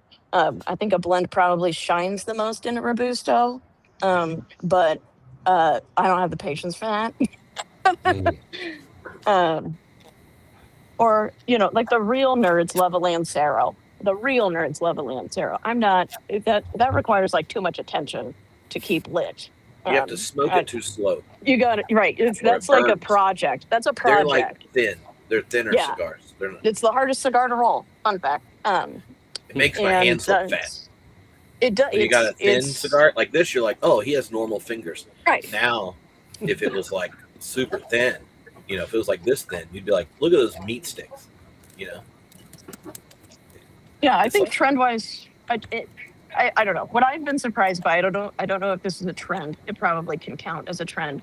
Is what normal consumers don't usually realize or see is that the vast majority of cigars are not sold from normal brick and mortar cigar stores. They're sold out of vape shops, right? They're sold online, right? And also that's not necessarily a bad thing, because it floats this whole thing to be able to do cool stuff in little shops, right? It is a bizarre business. I love it, but it is grossly inefficient and totally bizarre, as seen by let's rotate the tobacco through these cedar rooms for 5 years, right? That's insane. That is not a way to efficiently do something, but we continue. That's the deal. That's what we keep doing, right? It's kind of delightful in how grossly inefficient it is. I think it protects it. I think it helps keep it cool. But you do have to make peace with a lot every day of what you don't know, because there's a lot that you don't know. The my favorite thing about the cigar companies going oh, we should try to get a cigar that's $10 is some of them aren't that good, but Some of them aren't that good. Once you find one that's good, you feel like you're saving money every time you smoke one. Dude, right. No, You know?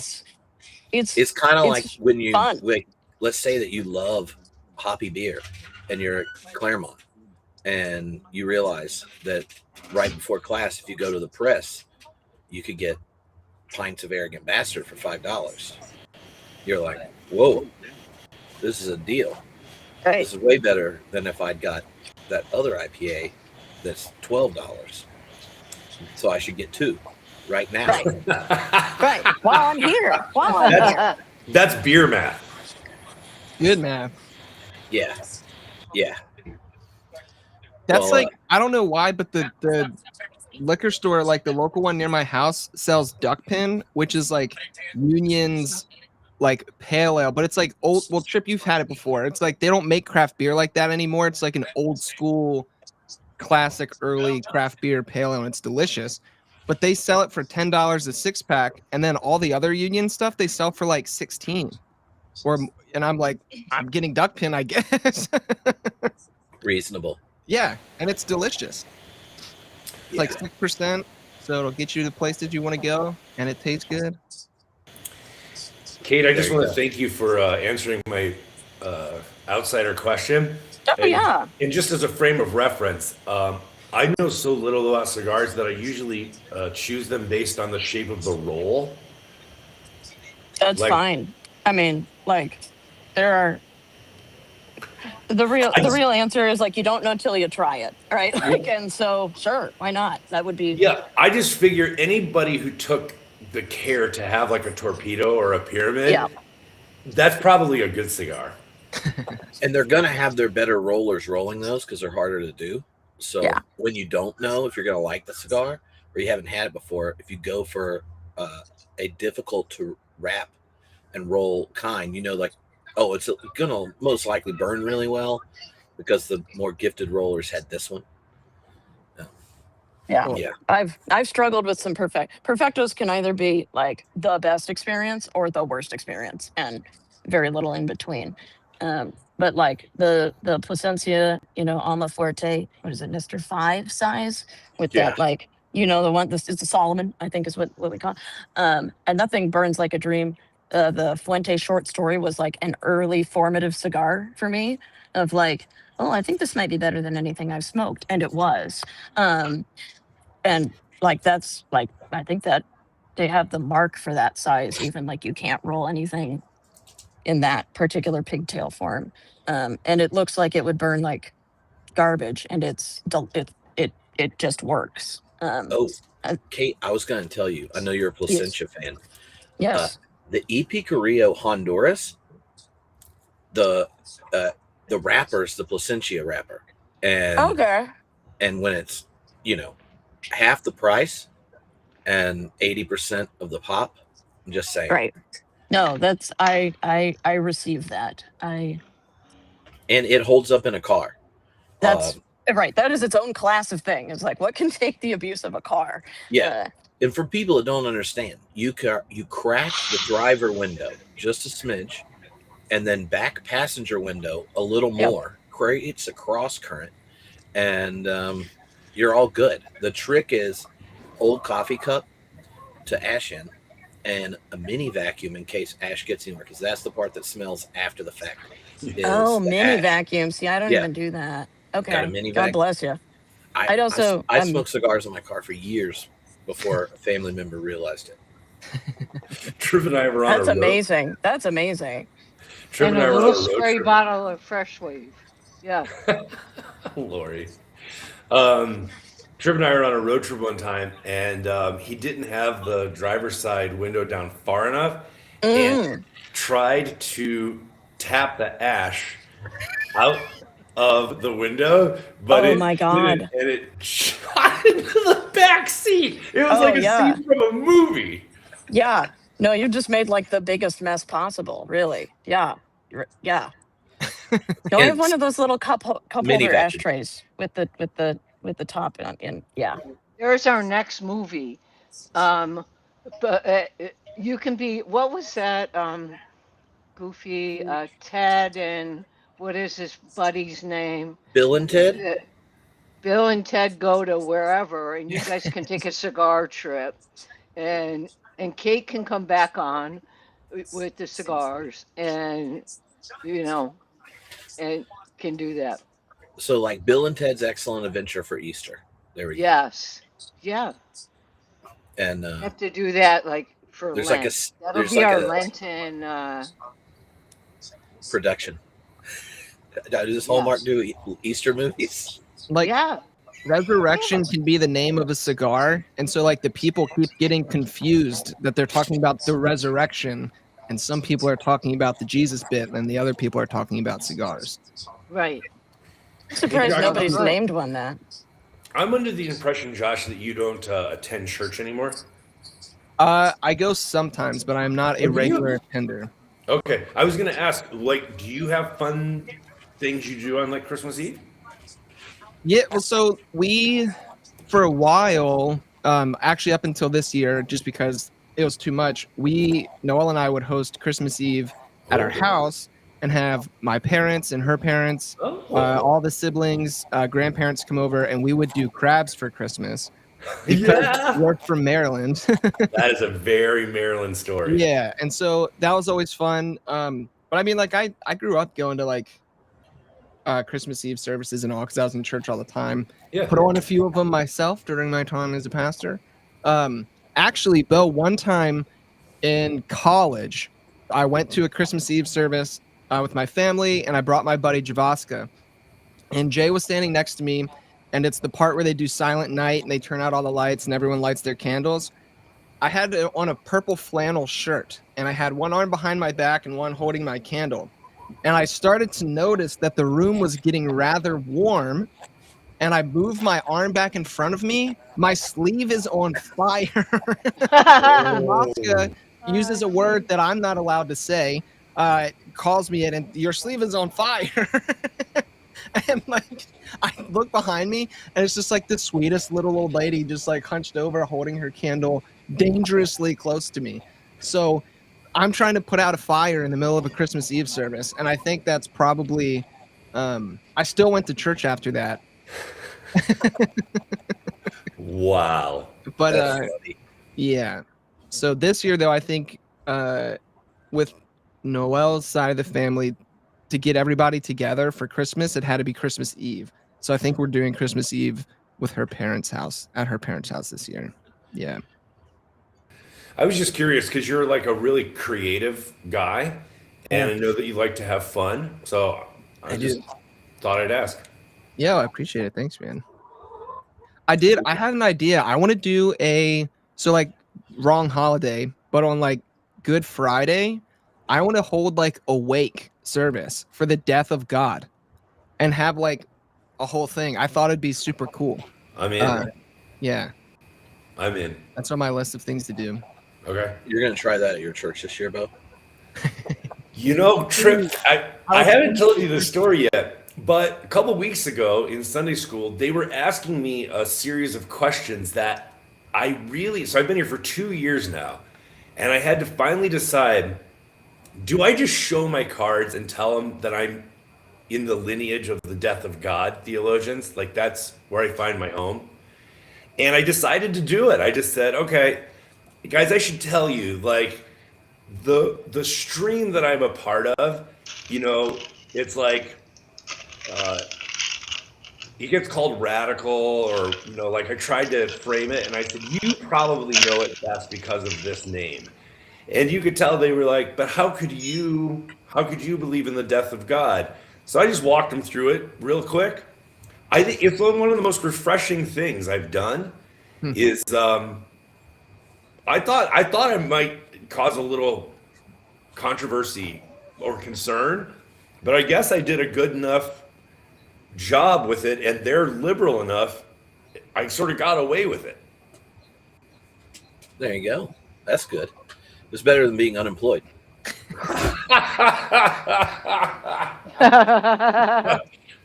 Wait, Tripp, was that a confession? No. It's just I was thinking of how that could go wrong. No, Right. It was a risky moment, but I said, I got to go get a chicken that's trying to get in my house. I'll be right back. Okay. I sense that a poor prompting, chicken. She's prompting in my cold. spirit, as we used to say. Your church is gorgeous, Bo, by the way. Oh. The pictures I've seen of it during your yeah. Advent meditations, it's Yeah. really Oh, yeah. The gorgeous. sanctuary. Oh, Yeah. the sanctuary is such Beautiful. a nice space. And if anyone out there hasn't seen Bo's Advent meditations on his Substacks, they should watch them because they've been Ooh. great. Thank you for the shout out. That's nice. They have been really good. I tend not to plug my own stuff, so thank you, Lori. That was helpful. Yeah. Yeah, I'll step in for Tripp here. Hey, Yeah. thank you. Yay! Oh my gosh. A sound Why do you board. have an air horn?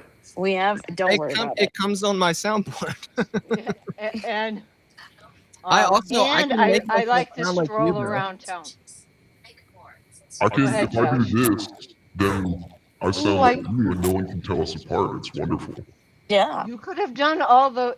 You could have just read everyone on the script. That's true. And then You can even, like, if you want to do Ooh. Alf, maybe we could pitch it up a bit, Wow. have some fun. yeah, or we can You set know, something.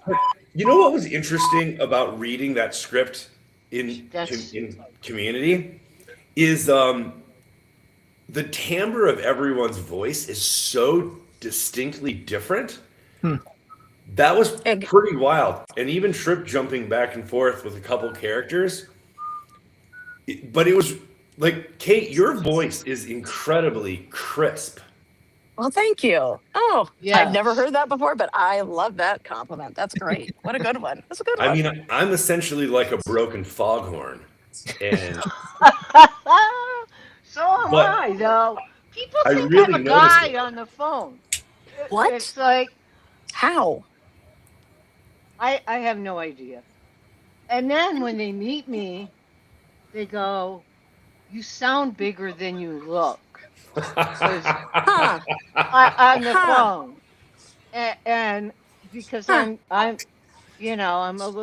short and small, and I'm also small. I get it. yeah, No thinking about that and you're petite too, and Yeah. anyway, people are but we're all geographically from different areas except Bubba over there. He's he's in his home. Did you shoot? What? Sorry. I want to tell you, this happens literally at least once a week. I'll answer my phone and it'll just be silence on the other end. So I'll say like, hello. And they'll be like, is this a real person? And I'll say, yeah. They'll be like, it sounds like a voicemail. It happens to me once a week. What? So I guess my voice sounds like an automated message system. So I'll pick up the phone and I'll be like, hello, this is Bo Sanders. And they'll be like, nothing. So I've learned to wait. I'll be like, hello. Especially now with people's names come up sometimes. Right. I'll be like, hello, Lori. And then you'll be like, oh, this is really you? I'll say, yes, this is really me. They're like, it sounded like a recording. Is it real or is it Memorex? Now I'm showing my age. I always wait if I don't recognize the number, but then sometimes I get calls that I'm expecting, but I don't know what number they're calling from. I'll answer the phone, but I don't say anything for a second because it's amazing the number of automated calls you get even on your cell phone, and it drives me insane. Or how about the text? It's like, hi, we're roofing contractors and we're in your neighborhood, Oh, yeah. And Yeah, the phone calls from Scam Likely. yeah, there you I don't know go. who Yeah. Scam Likely is, but he calls me all the freaking time. Well, I'm going to let you guys enjoy your cigars. I have an out at the top of the hour. Well, I got to go edit this thing. You always do. God bless you. Thoughts and prayers. Thank you, friends. It was fun being with you. Thank this morning. you. Thank you, guys. And nice to Okay. meet you, Thank y'all Kate. for playing Good to along. meet you all. I Yeah, hope I see absolutely. you next year, God willing. Yeah. Yeah. We'll see Yeah. what 26 brings, honestly. Theology Beer Camp, Yeah, October 8th to 10th. Oh, it's yeah. going to be harder for me because it's not in my territory this year. But you'll have cigars one way or the other. So that's the easy part. I understand Jesus delivers with Yeah. regard to No, Theology look. Beer Camp. We'll see. We'll see. I can't even contemplate October at this stage, honestly. Mhm. I'm getting through today, and then Christmas, and then I have a national sales meeting, and then events, and so we'll see. We'll see if I have any time to go to Kansas City. That's my Oh yeah. Are you my just bit. East Coast? Oh, sorry. No, I cover Iowa, Minnesota, Wisconsin, and the Dakotas. Oh, okay. Ooh, that's cold. Oh yeah. Oh yeah. No, I have a very fun job, but it is less fun when it's 0 degrees out. I will Yeah. tell you that. What's amazing are the people that love that stuff. I mean, I have some people that dig it. Dude. Yeah. Cold? Yeah. Tripp, No, can you find me a house in your neighborhood for sale? Oh, I'm sure there's some. We always get those updates where they tell us, "Hey, a house sold in your neighborhood, and we'll sell your house." Oh yeah. Another spam call. Yeah. Yeah, and I'm like, For $1 million. the idea of Yeah. having to pack up right now. We've only spent 3 years slowly unpacking from Right. everything that showed back up with us from Scotland and everything we put in storage. I get it. Not trying to do that anytime soon. Yeah. Mm-hmm. All right, I'm gonna go All right. edit this. We'll see. Okay. We'll see Bye. Thanks. how it turns out.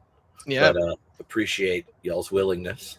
So Thank you. thank you for everyone that Anytime. sent in recommendations and stuff last week, and Make followed sure along in you the chat. thank AJ too for his Yeah, or her